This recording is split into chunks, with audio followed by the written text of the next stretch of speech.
So, just before we turn to look at God's Word, if you would just join me in praying, please. Oh, Heavenly Father, as we thank you for your Word, as we turn to study it, we just pray that you would truly soften our hearts, that you would open the eyes of our hearts, that you would truly help us to just open our ears and to listen to you.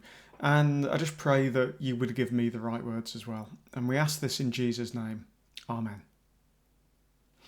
So, Ruth chapter 3, really well-known story, something I suspect that we all know really well, but I just want to remind ourselves about the context of where we are at the moment.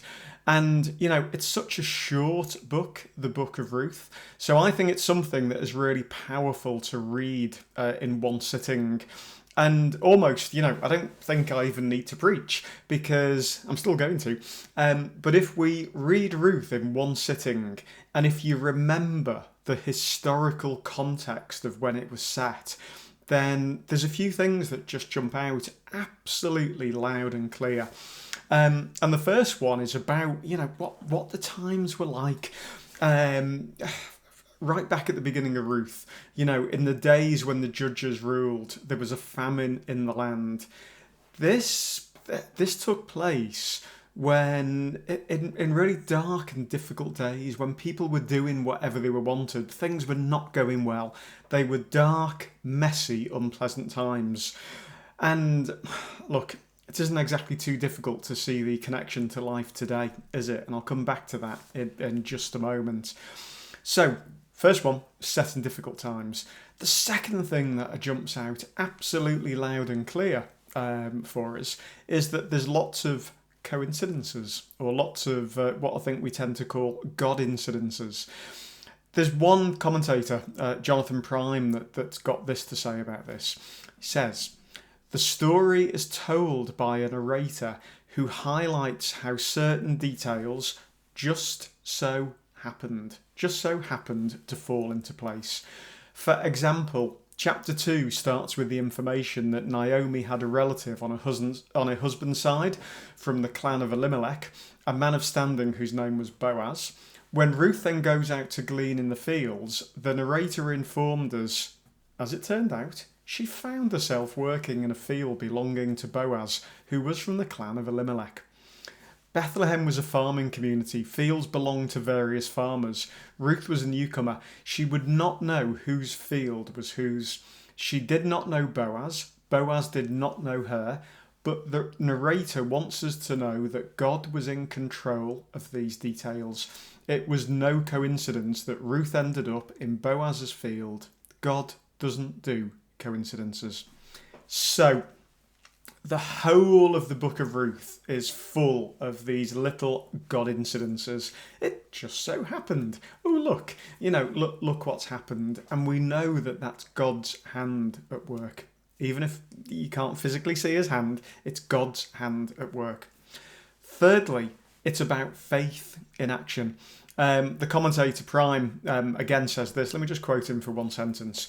"Particular people are found in particular places at particular times and play their part in God's unfolding plan of transforming kindness."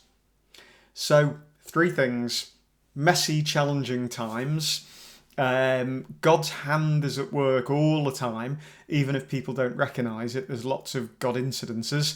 And thirdly, requires people of God to actually put faith into action. So, it's not exactly a huge stretch of the imagination, is it, for us to actually start to think about things that we might be able to put into action today. So, as we look at this, I'm going to look at it briefly in each. I know we're a Church of England church. I'm supposed to do a 3-point sermon, but I'm going to do a 5-point sermon because I'm going to look at 5 different perspectives really briefly. Actually, you can hear me getting my watch ready just to keep an eye on time. I'm going to look at 5 perspectives really briefly. So the first one I'm going to look at is from the perspective of Naomi. So firstly, from Naomi's perspective. So here we've got Naomi, a widow, living in challenging times. Her husband had died, her 2 sons have died, and here she is with her widowed daughter-in-law, Ruth. Now, If you're a member of St. Chad's, you'll have heard me speak about my own experiences of trips to Uganda and Ethiopia, and of sitting in remote rural communities and sitting with self-help groups of mostly widows.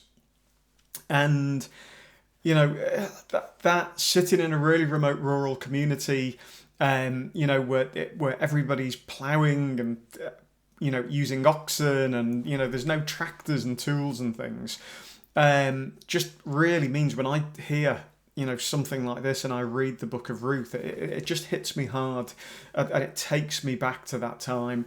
And I imagine, I'm sat back with that group of women, and again mostly widows, hearing their stories and about how life is unimaginably hard for them, and some stories of absolute desperation, because there's just no safety net for them at all.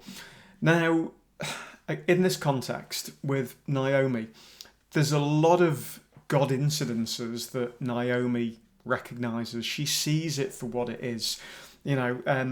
We go back to chapter 2, and she happened to come to the part of the field belonging to Boaz, who was the clan of Elimelech.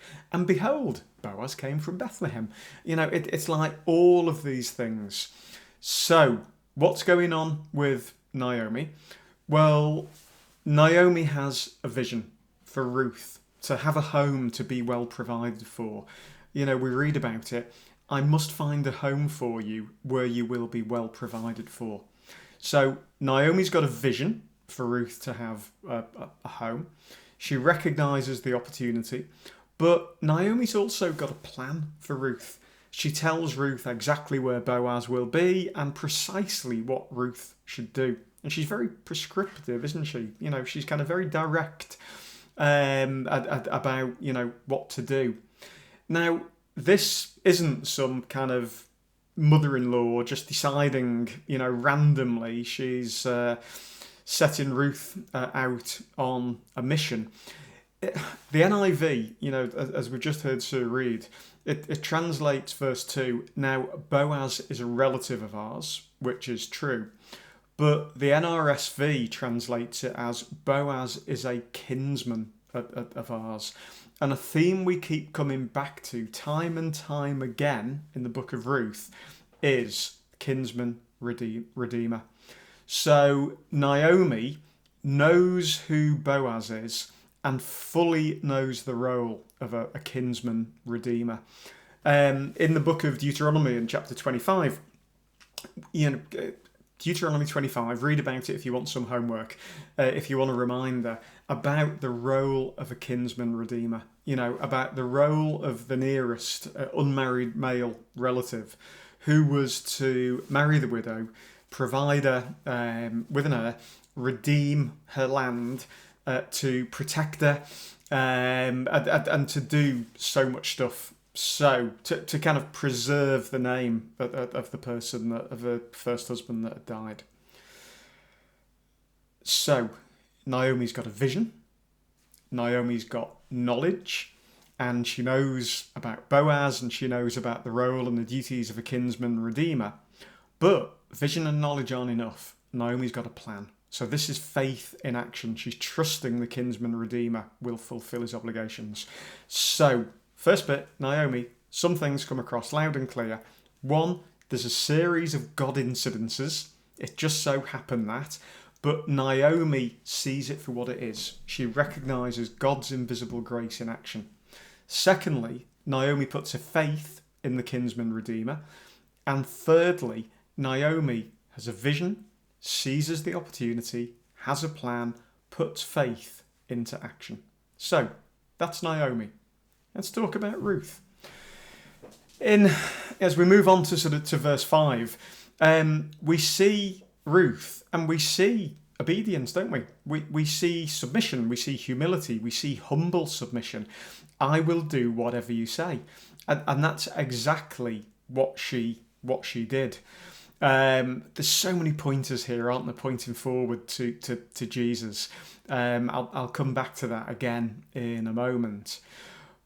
Boaz was in good spirits. Doesn't say he was drunk. I know some people read all sorts of things into this, but there'd been a good harvest. Boaz had a good meal.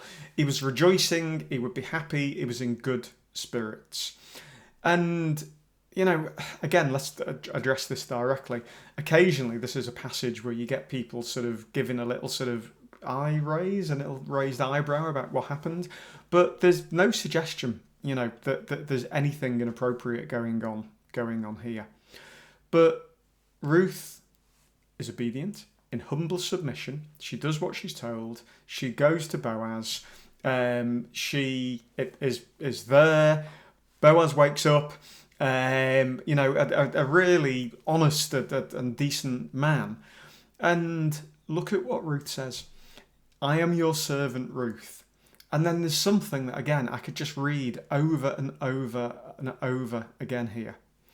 Spread the corner of your garment over me, since you are a kinsman redeemer. That's verse 9.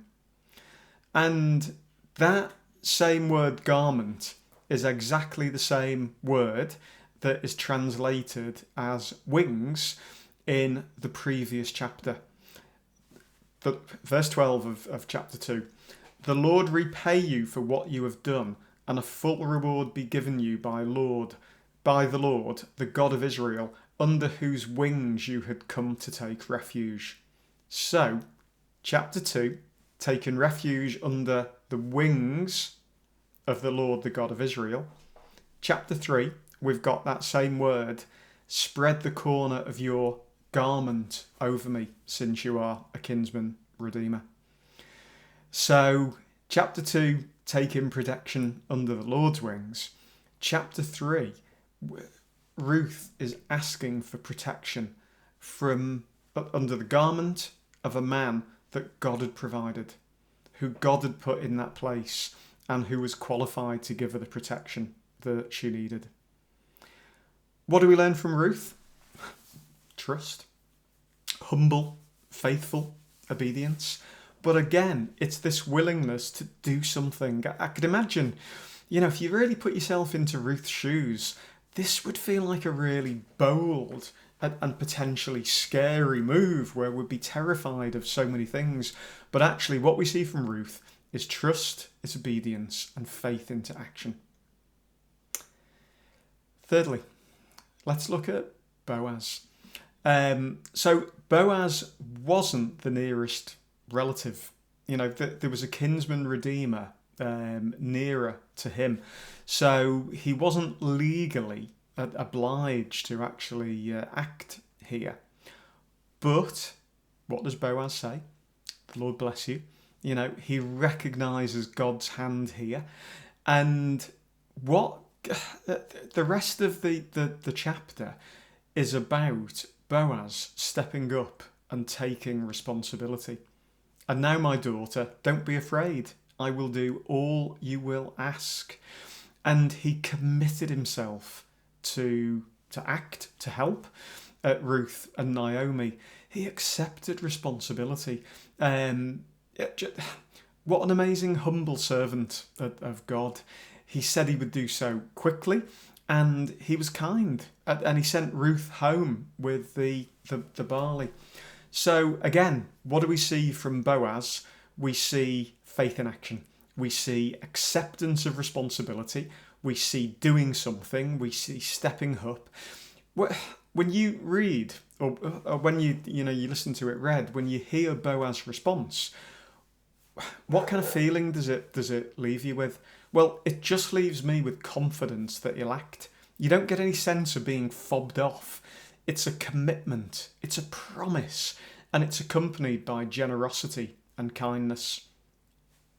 Yet more, faith in action.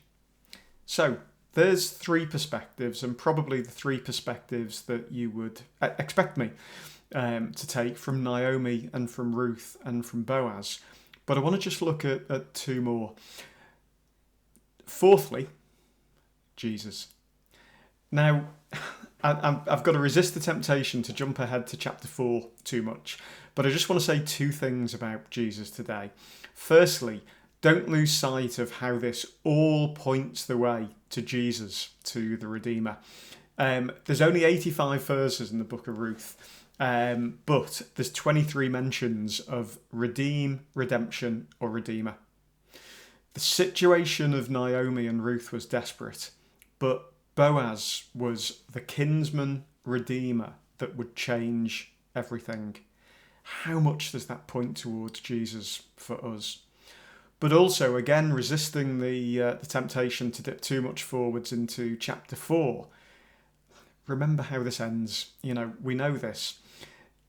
We read, it's quoted in Matthew, Boaz, the father of Obed, whose mother was Ruth, Obed the father of Jesse, and Jesse the father of King David. This is mind-blowing. Again, it's not a coincidence. This is happening to Ruth in Bethlehem, where as a result of faith in action, 1,000 or so years later, the lineage continues from Ruth and from Boaz through King David to, in Bethlehem, the Lord Jesus being born. Now, I want to close by taking the fifth perspective here, and that is you and me.